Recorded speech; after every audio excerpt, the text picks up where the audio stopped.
На 18 април ова сабота во паркот Авионче во Скопје ќе се одржи Сакура фестивал, културно-едукативен настан кој има за цел да ја доближи јапонската традиција, уметност и филозофија до домашната македонска публика. Фестивалот ќе трае од 12 до 15 часот, а ќе понуди разновидна програма наменета за сите генерации, од семејства до млади и љубители на интернационални култури. Во рамки на настанот ќе настапи диџеј Филип Поповски, ќе се одржи едукативна работилница Играме Иго со професорот Јошио Којама, посветена на развој на стратегиско размислување преку традиционалната јапонска игра, како и презентација на јапонски боречки вештини.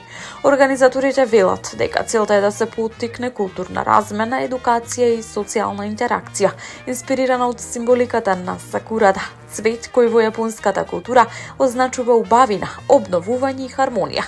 Настанот е поддржан од општина Аеродром, отворен е за јавноста, а се очекува да ја збогати културната понуда во главниот град.